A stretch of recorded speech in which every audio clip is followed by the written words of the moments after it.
In late 1996, Sycho Sid became the WWF champion by defeating Shawn Michaels and ending HBK's quote boyhood dream in Madison Square Garden. It was quite unexpected. Sid winning the title wasn't originally planned by the WWF, but when backstage issues led to the big man returning, he eventually became the master and ruler of the world. It was an interesting time for the World Wrestling Federation for sure. While WWE documentaries and publications would have you believe that Steve Austin was the man who made wrestling fans cheer for the bad guy, it can be argued that Sid was the true catalyst for fans getting behind villains during this time period, at least in the World Wrestling Federation. Vince McMahon's company was behind with the times in late 1996. Over on WCW, Eric Bischoff had struck gold with the New World Order, and wrestling fans were getting behind these cool bad guy characters. The alternative ECW was making headlines with their style of no-nonsense hardcore wrestling, and the World Wrestling Federation were still trying to do the same thing they had done for years, the cut and dry good guy versus bad guy stuff that, in reality, fans were getting a little tired of. While there'll always be heels and babyfaces in wrestling, the WWF hadn't dabbled in that grey area, and also the company seemed to shy away from embracing the fact that bad guys can also have huge fan bases. And at the 1996 Survivor Series, the WWF found out that their fans weren't so easily conditioned anymore when the company's white meat babyface got completely booed out of the building in favour for a new type of main eventer, one who didn't kiss up to the fans, and one who didn't necessarily do the right thing. In the World Wrestling Federation, Steve Austin perfected this anti-hero persona, and Steve Austin was the one who had the most success with the trait, becoming one of the most popular anti-establishment superstars of all time, and the World Wrestling Federation even embraced the fans' reaction to Steve Austin.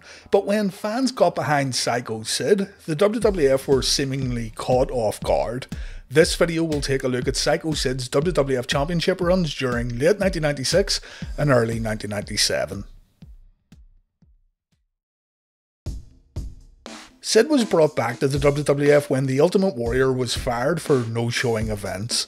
Warrior was scheduled to team up with Shawn Michaels and Ahmed to face Camp Cornette at In Your House International Incident, but Warrior ended up getting replaced with a returning Sycho Sid. Sid was booked as a babyface upon his return, and thanks in part to the popularity of his tag team partners, Sid got a great crowd reaction at the 9th In Your House. Vader pinned Michaels to win the match for Camp Cornette, but Sid got the last laugh by delivering powerbombs to both Owen Hart and Davey Boy Smith. Michaels attacked Vader after the match ended, and Jim Cornette demanded that Vader got a title shot at SummerSlam 1996, seeing as the Mastodon just pinned the WWF champion in the middle of the ring. Vader versus Michaels was set in stone, and Sycho Sid would continue his babyface run with a match against the British Bulldog at SummerSlam, a match that Sid won. The story coming out of SummerSlam though was Shawn's attitude during this match with Vader. Shawn legitimately berated his opponent in the ring when spots were missed, and it was very clear that the champion was not happy with how this match turned out.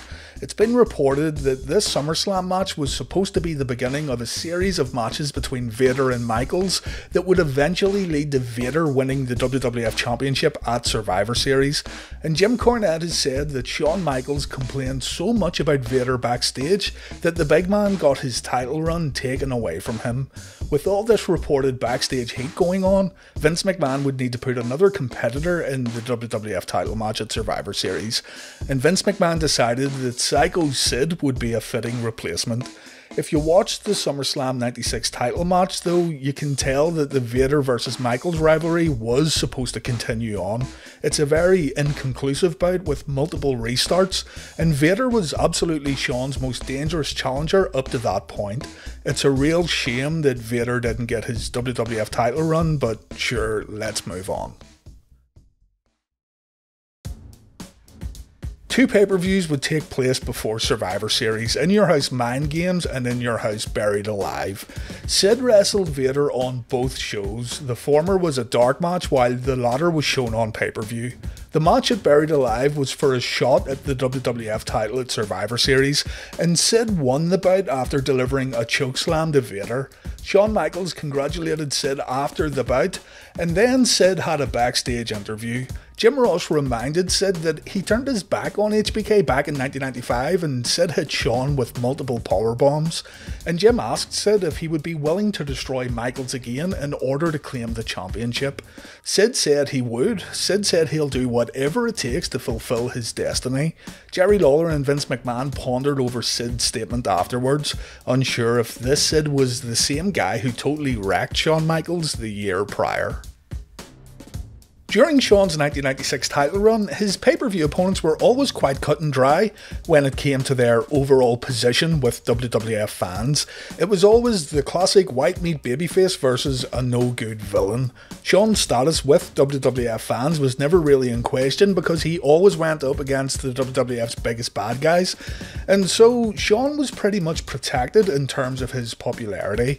Coming out of In Your House Buried Alive, it looked like fans would get to see a babyface Sid versus a babyface Shawn Michaels, but thanks to Shawn's overall popularity and thanks to the receptions that Shawn had been getting during 1996, the WWF were fully expecting the fans to cheer for HBK and boo Sycho Sid at the Survivor Series. It really wasn't in question. Shawn's crowd reactions had been great during his run at the top, and even though Sid was going to beat HBK for the belt, the WWF booked the match in a way that left Sid with absolutely no redeeming qualities. Sid wasn't a complete all-out villain heading into the Survivor Series, though the World Wrestling Federation let out a finish that was supposed to completely turn Sycho Sid into a bad guy. But fans cheered for the big man from bell to bell. We'll get to the Survivor Series in a moment though. Let's look at the weeks leading up to the pay-per-view first of all.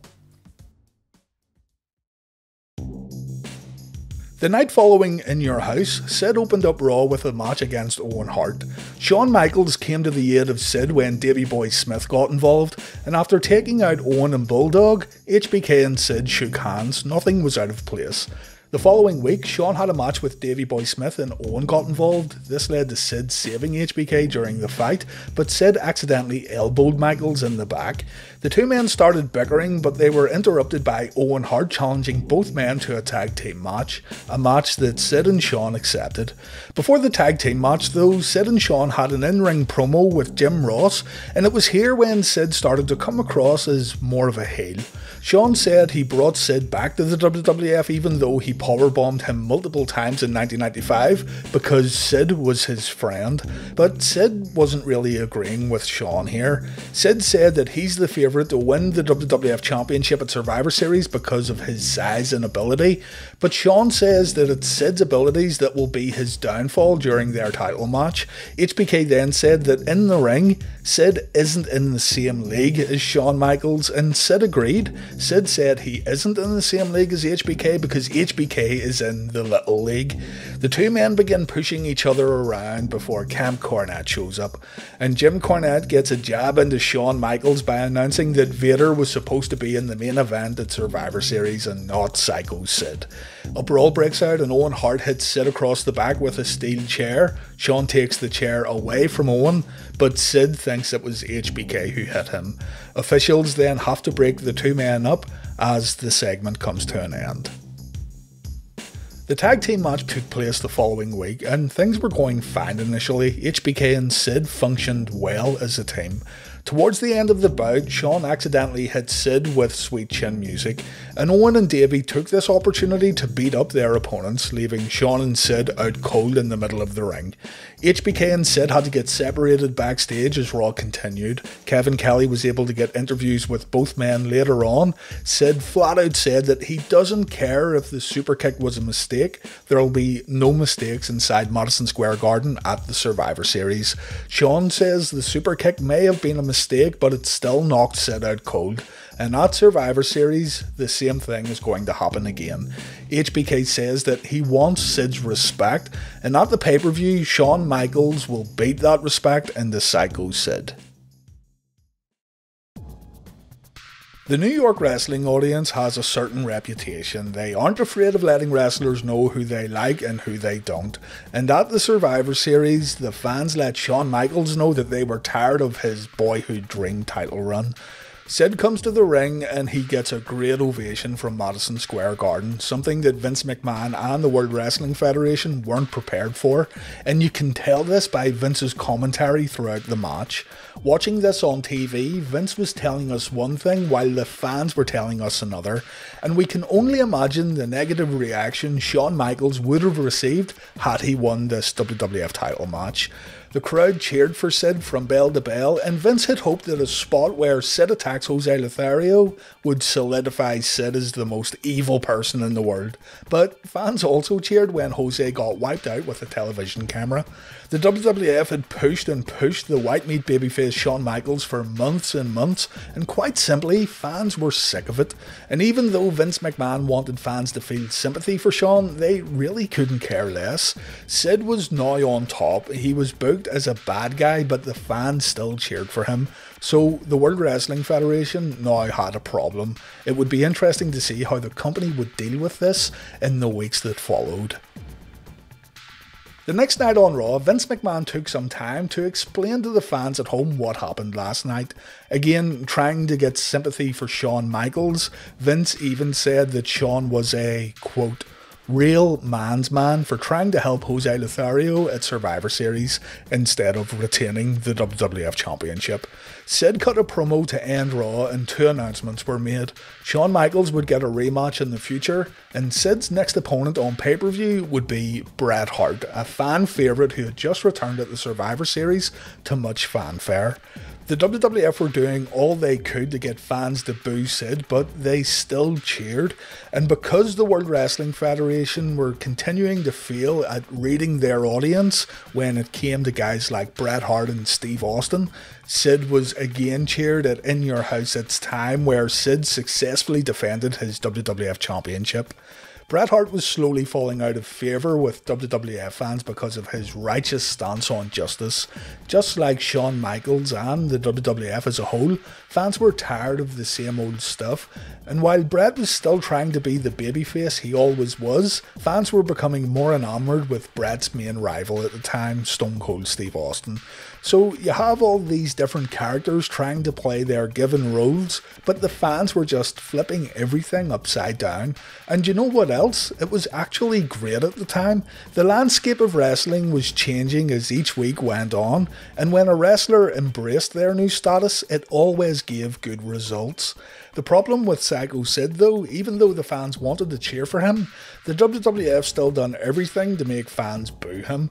Just look at Sid's upcoming pay-per-view schedule for example. December was Bret Hart, January was Shawn Michaels in Shawn's hometown, and at WrestleMania Sid would face The Undertaker, arguably the three top WWF babyfaces of 1996. The World Wrestling Federation were seemingly lost when it came to effectively booking Sycho Sid, and that will become more apparent as we continue on. It was announced that the 1997 Royal Rumble would take place in San Antonio, Texas, and Shawn Michaels would get his title rematch at this show, so there's absolutely no way Shawn was going to get booed again like he did at Survivor Series. Shawn losing the belt at Survivor Series was always the plan, whether that was against Vader or Sid, and Shawn would always regain the title in his hometown at the Royal Rumble. Because the WWF weren't banking on fans getting behind Sid, the company didn't know what to do. The big man would end up wrestling both heels and babyfaces in December before facing Bret Hart at In Your House It's Time. And at the In Your House pay-per-view, Sid was able to defeat Bret Hart thanks to Shawn Michaels jumping on the apron. Shawn had cost Bret Hart the WWF title, but really, the Hitman was just collateral damage as we headed into the Alamo Dome for the 1997 Royal Rumble. But take nothing away from Big Sid here, he had just defeated Shawn Michaels and Bret Hart in back-to-back pay-per-views. As mentioned earlier, there was no way fans would cheer for Sid at the Royal Rumble pay-per-view, but just to make sure, the WWF decided it would be best for Sid to attack Jose Lothario's son, you know, just in case. At the pay-per-view, Sid dropped the title as planned, the crowd went wild for HBK, and the World Wrestling Federation would now look on to WrestleMania 13 and the supposedly planned WWF title match between Bret Hart and Shawn Michaels. Sid's job was seemingly done, win the belt from Michaels and drop the belt to Michaels, but we all know what happens next. Shawn loses his smile and he forfeits the belt, throwing the main event scene into absolute chaos for the weeks that followed.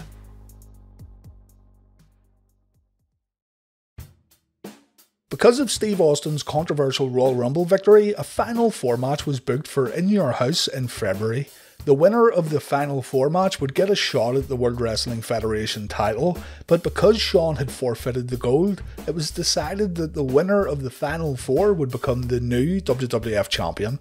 In one of the WWF's most underrated matches of all time, Bret Hart won the championship when he defeated The Undertaker, Vader and Steve Austin at In Your House Final Four. So the pay-per-view ends and we all assume that Bret Hart is now headlining WrestleMania. But no, guess who defeats Bret Hart the next night on Raw to win the WWF Championship? Yep, Sycho Sid. Sid vs Bret Hart was scheduled to kick off Raw and an announcement was made by Jim Ross. The Undertaker was going to challenge the WWF Champion at WrestleMania.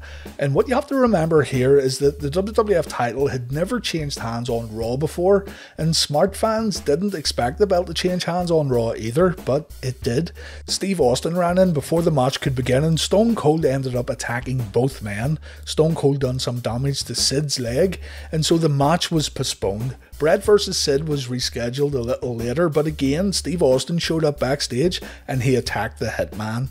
Gorilla Monsoon promised the fans that we would see Hart vs Sid tonight, and the match was again rescheduled for later in the evening.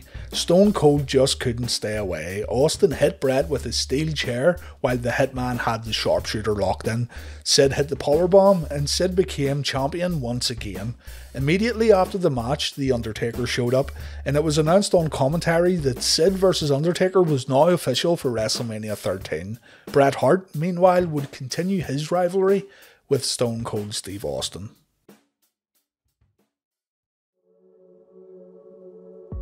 It's easy for us to sit and fantasy book what should have happened after Shawn dropped the title. Some would say Bret vs Austin should have been for the WWF Championship at WrestleMania. Some would say Bret vs Taker would have been a more suitable main event. But Shawn dropping the title pretty much gave us the classic submission match between Hart and Stone Cold, so that was a positive. What wasn't so positive was that Sid was once again being asked to hold the title for a few weeks, only to drop it to an admittedly more popular superstar once again. While fans cheered for Sid on his road to WrestleMania, there was no question about who was the favourite when WrestleMania came around. But before we look at WrestleMania, we can't talk about Sid's second title run without mentioning the March 7th episode of Raw and the infamous steel cage match between Sid and Bret Hart. Bret had the opportunity to win the WWF title back. If Bret wins, then his match at WrestleMania will be for the WWF Championship, and if Bret loses, then the Sid vs Undertaker match goes ahead as scheduled. Because Austin and The Undertaker had an interest in the outcome of this cage match, both men would end up running down to the ring and both men interfered in the match, Austin helping Bret and Taker helping Sid. It was a unique little story the WWF told here, and it really was a highlight through all this messy booking. In the end, Bret had the match won, but The Undertaker slammed the cage door in the Hitman's face, allowing Sid to escape and win the match. Bret was livid afterwards. He pushed Vince McMahon down and he cut a promo where he said he'd been screwed by everyone in the World Wrestling Federation. Vince says that this was the true birth of the Mr. McMahon character in the World Wrestling Federation. Check this one out though, the match itself isn't bad at all and Bret's promo is one of my favourite Raw promos of all time. The outcome of the main event match at WrestleMania 13 felt a little predictable. The Undertaker won the match, but there was also a heavy focus on Bret Hart's interference throughout the bout. Bret pretty much cost Sid the belt, but still, it would have been hard to imagine Sid leaving WrestleMania with the WWF title even if Bret didn't get involved. Following WrestleMania, Sid would come and go. He was never placed back in the title picture, and finally, Sid left the World Wrestling Federation in July of 1997 to recover from a neck injury that required surgery. In that sense, maybe it was wise for the WWF not to go all in with Sid during 1997, but it still feels like a wasted opportunity. From the summer of 96 right up until early 1997, Sid was absolutely one of the WWF's most over superstars, and it does feel like World Wrestling Entertainment forgets this time period because Sid wasn't necessarily the most important superstar that the company was catering for at the time. Sid would end up in ECW, and eventually he went to WCW, where he took on the nickname of the Millennium Man, eventually winning the US Championship and the World Heavyweight Championship.